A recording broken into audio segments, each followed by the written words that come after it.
welcome to Meet the Candidates. My name is Dahlia Ha, and I'm your current student member on the Montgomery County Board of Education. It's truly been an honor serving and representing you this year.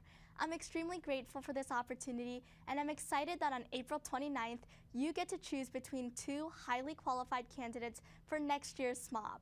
As your smob, I've played a key leadership role in one of the busiest school years in recent history. Between bell times, the superintendent search, park testing, changes to the calendar, impactful legislation in Annapolis, a new governor with a new budget, and a rollout of technology, I've been working hard to make sure students have a voice on all these issues and more. As you've probably heard, starting this August, the bell times for middle and high schools will be pushed back by 20 minutes. Middle school will start at 8:15 a.m. and end at 3 o'clock.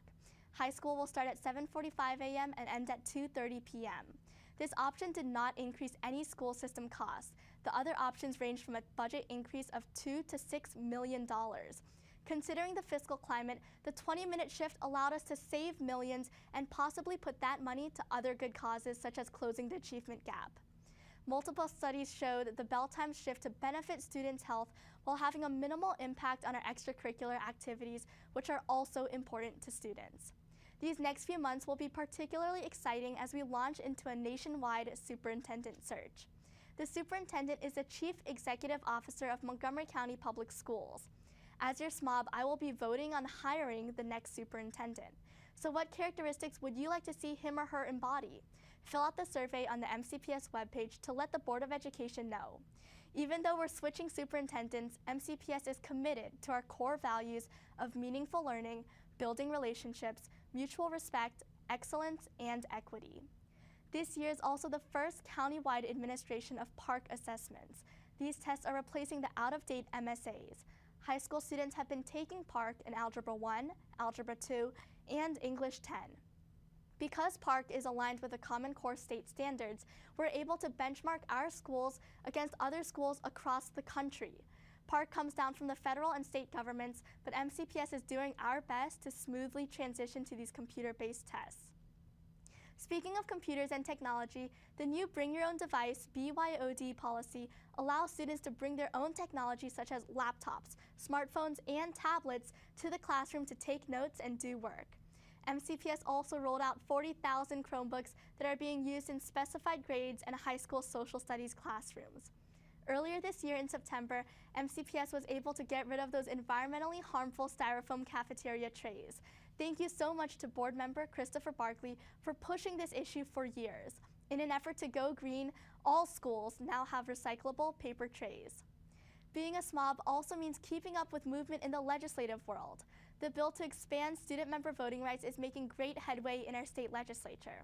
Expanding rights for the smob means that he or she can do a better job of representing you at the board table. In the coming weeks, I'll be returning to Annapolis with my Smob Advisory Council to advocate for this bill.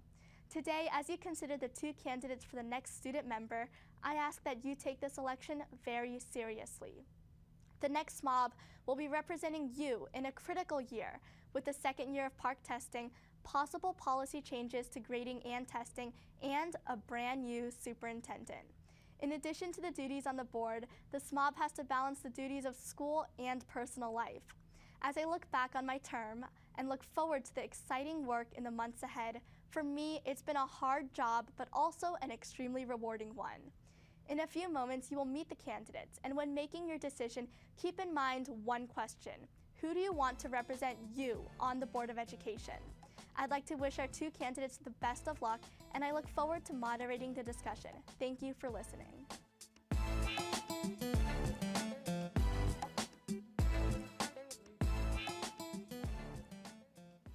Let's meet the two candidates for the student member of the board. The first candidate is Mr. Rachit Agarwal. Rachit is an 11th grade student at Richard Montgomery High School and participates in the International Baccalaureate program. He currently serves as the Montgomery County Regional SGA Technology Deputy and the SMOB Advisory Council Chief of Technology. He has served as the Richard Montgomery High School DECA Co-President and a Hugh O'Brien Youth Leadership Delegate as well. As you can see from the pictures, Rachit is well prepared to serve as your student member. The second candidate is Mr. Eric Gersey. Eric is a 10th grade student at Bethesda Chevy Chase High School. He currently serves as the Montgomery County Regional SGA Vice President He serves as the Montgomery County Regional SGA Finance Committee Chair and the smob Advisory Council Senior Policy Advisor as well. Once again, you can see from the pictures that Eric is well prepared to be the next smob. Now that you've met the two candidates, let's hear their points of view. Here's the first question for the candidates. MCPS is on a nationwide search for a new superintendent after Dr. Starr stepped down from the position in February. What do you think the Board of Education should look for in a new superintendent? Ratchet, you'll answer first. Well, in a student meeting with Hazard, Young, Attia, and Associates, I had the privilege of talking to the group responsible for the new superintendent search, and I spoke and learned a lot about this topic. I think that the new superintendent has to have an open mind, but also be practical and realistic in his or her goals and vision. He or she should also have experience in a variety of settings, big and small, poor and rich, in order to serve the diverse set of students we have in Montgomery County. But I think most importantly, above all, the superintendent has to care about the students. Just like Dr. Starr did, our new super should take the time to actively interact with, talk to, and learn from our students because they are the center of our educational system.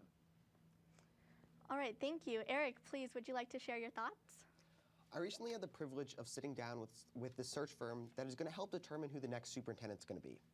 In this difficult era for our school system, we need dynamic leadership from our next superintendent. We need our next superintendent to focus on us, help solve our issues, and focus on the diverse needs of our large student body here in Montgomery County. That's why the relationship between the superintendent and the smob is so important. I have a close relationship with former Superintendent Dr. Starr, and we worked well to help champion issues like standardized testing and the student workload. As smob, I will actively connect our student body with the superintendent in order to solve our issues by being in your schools with the superintendent, holding town halls and think tanks so that we can work together to get things done. Thank you. All right, so many students now have Chromebooks as part of their classroom instruction. How would you evaluate this influx of technology in the classroom? And Eric, you'll begin. The implementation of technology in the classroom has allowed us to learn in new ways. However, this also comes with a range of issues, like slow Wi-Fi networks. And at the same time, we recognize that some of our teachers are struggling to use the Chromebooks effectively. These are problems which require immediate action that I will take in order to help solve these problems.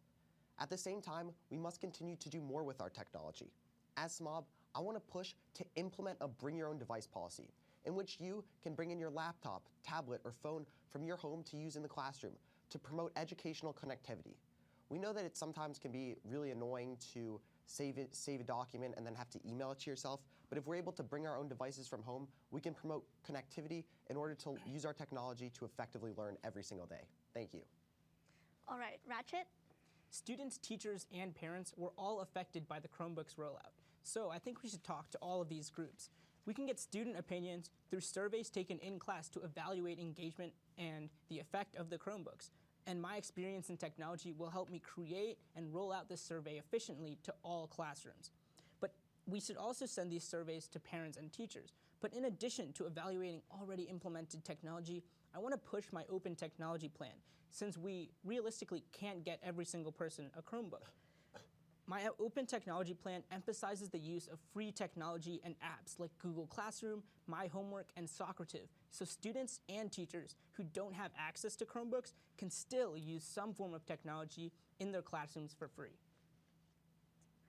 All right, so recently the Board of Education voted to push school start times later 20 minutes. Starting next school year, high school will start at 7:45 a.m. and middle school at 8:15 a.m. Elementary school will start at either 9 o'clock or 9:25 a.m.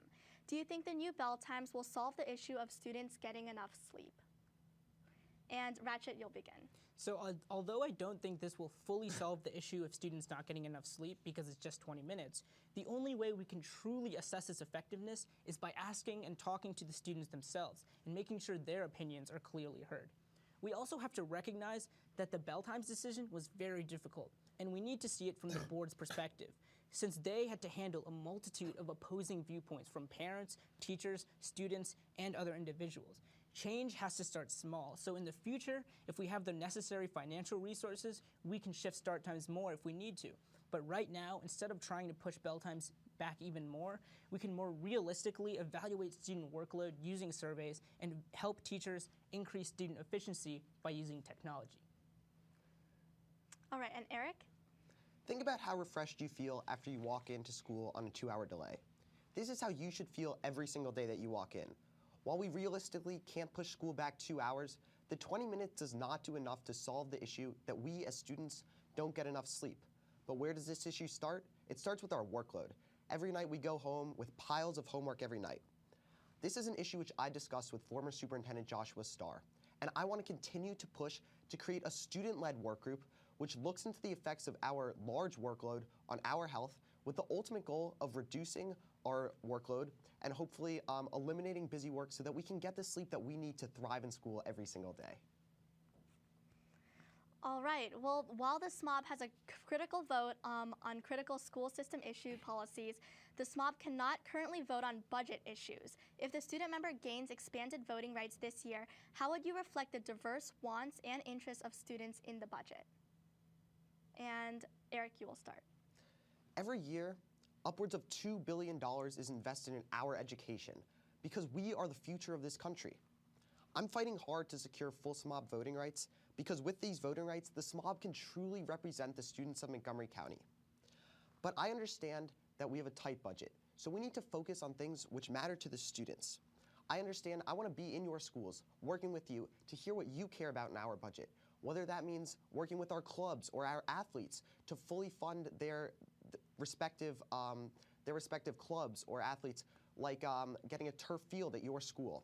I also want to make sure that our extracurricular activities are the highest quality, and I can bring that to you by working with you, being in your school, and talking about which budgetary matters matter to you. Thank you. And Ratchet? So I've worked with Dahlia, our current smob, as well as our current MCR president, Richie, to get full smob voting rights. And in addition to town hall meetings, think tanks, social media, and school visits, and using the MoCo student online newspaper, I want to use 21st century communication. I'm currently developing a web and mobile app called MoCo Lounge that will help students communicate effectively in a forum with each other, as well as the smob and the board. MoCo Lounge will not only encourage more students to voice their opinions, it will allow the board to reach out to more students. For example, ESOL students could translate between English and their more preferred or comfortable language. This will allow for meaningful discussion on key issues and help the smob see the various diverse perspectives of the students. By targeting our budgetary priorities, we will be able to help the largest amount of students. We need to prioritize and focus our funding on a few specific issues so we can start to see what to prioritize by communicating with the students. All right, so many past SMOBs have created new initiatives outside of their official board duties. As SMOB, what additional projects might you create beyond your official responsibilities? And Ratchet, you will begin. So official duties include representing students at meetings and hosting town halls, but I will do more than that. I want to help teachers around the county implement free technology in their classrooms quickly and efficiently, so all students can use some form of technology. In addition to visiting schools and hosting town hall meetings, I will continue to develop MoCo Lounge, the communication app for all students. I will not simply wait for more funding on devices, but will work with teachers to use apps like Google Classroom and Quizlet. I'm also working on an app called SHIP that helps all students find valuable internship and scholarship opportunities, which I hope will develop into a county-wide program to truly benefit all students over the county. And Eric? As SMOB, I want to be in your school to take action not only at county level issues, but things in your school. That means implementing lunch at schools like Gaithersburg and Northwest High School that might not have it, or speaking with middle school students about enhancements to their lunches. I also want to work with you and your SGAs to hear what matters to you. I know that at some schools like Rockville, they have infested water fountains. These are issues which require immediate action. But I also want to create vibrant partnerships to be on your morning announcements and in your newspapers so that we're constantly communicating. Above all, I want to talk to you face-to-face in your school through town hall meetings, lunch visits, and I also want to use a portal on the Google Classroom or My MCPS in which you can communicate with me to express issues that you see in your school, whether it's water fountains, toilet paper, or other things which might matter to you. We can work together to solve those problems. Thank you. All right, both of you, great ideas. So, although the House Appropriations Committee just voted unanimously to refund almost all of Governor Hogan's proposed cuts to education, much of the MCPS budget comes down from the County Council. How do you plan to work in next year's fiscal climate to ensure that students get the funding we need? So, as smob, I want to create a budget and work with the board to have a budget that works for you.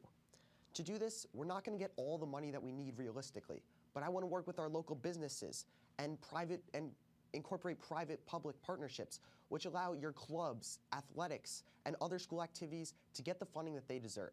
I want to work with you to hear what matters to you, because these cuts are a stain on our record of excellence here in Montgomery County.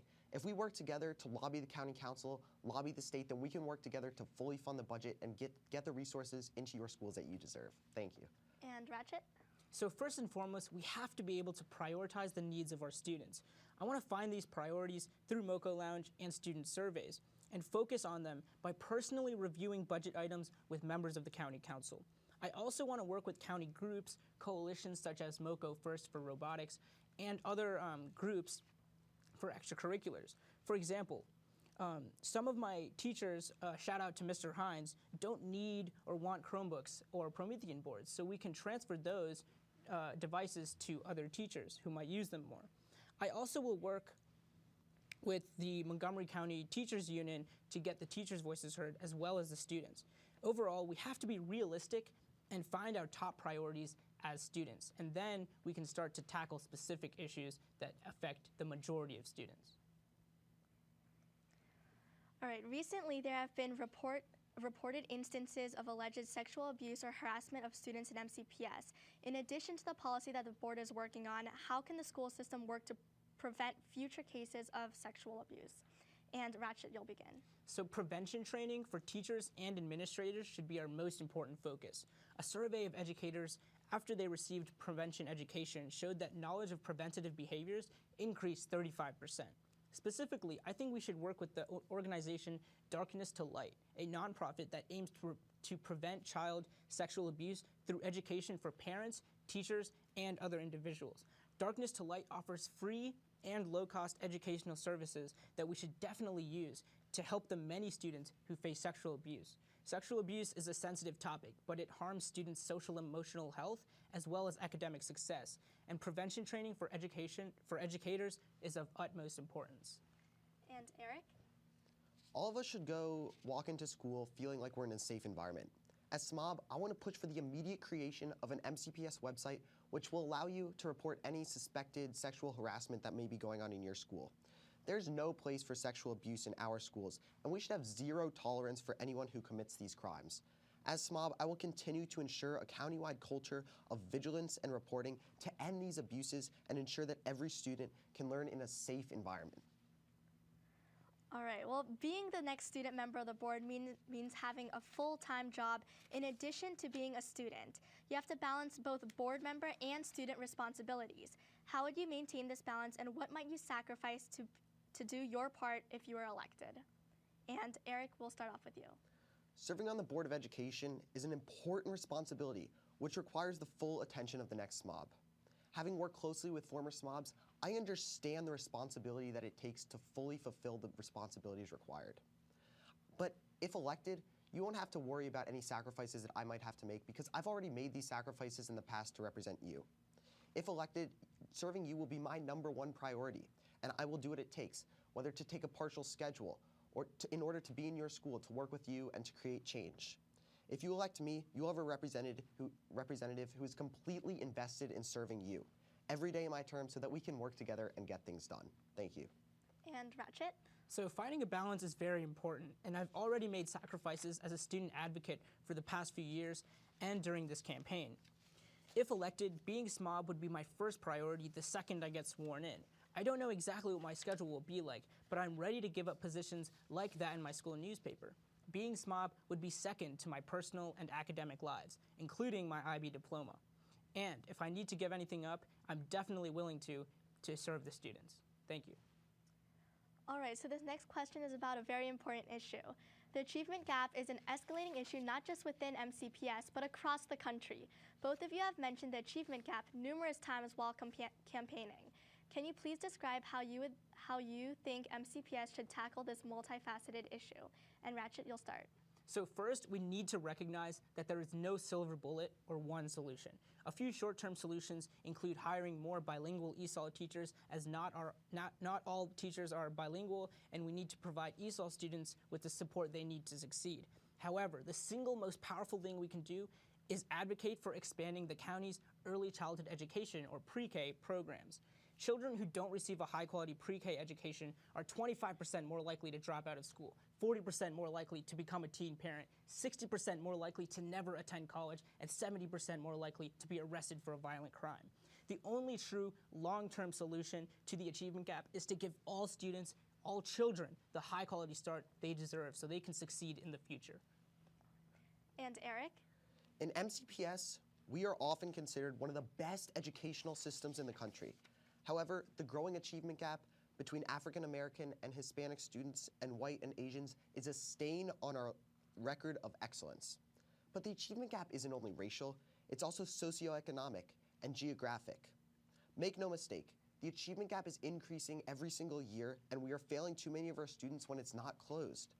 As smob, I will lead a coalition of teachers, staff, and community leaders to close this achievement gap with real and lasting solutions.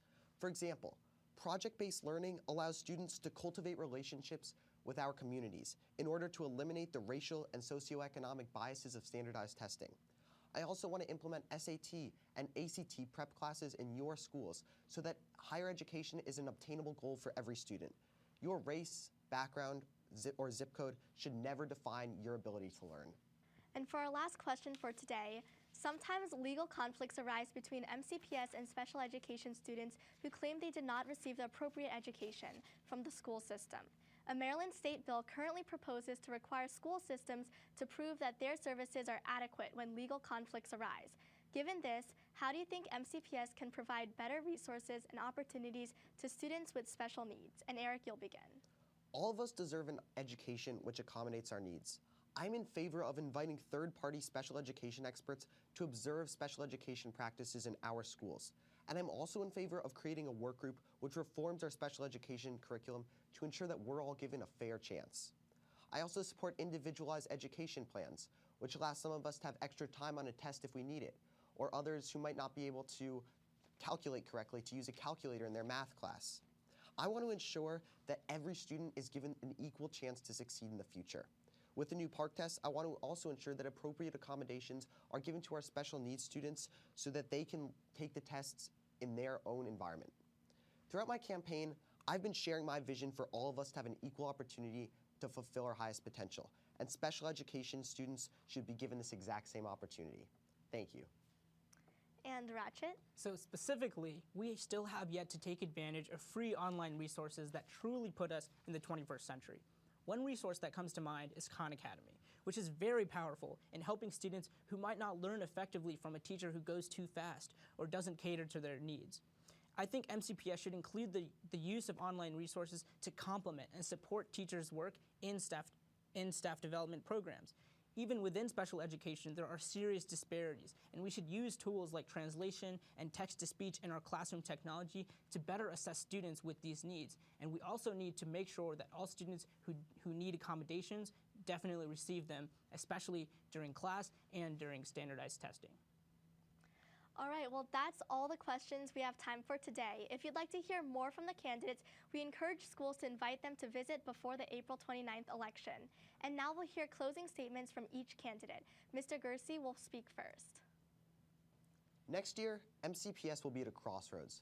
With increasingly overcrowded schools and millions of dollars of athletics, arts, and humanities funding at stake, you deserve a smob who doesn't shy away from challenges, but rather faces them head on.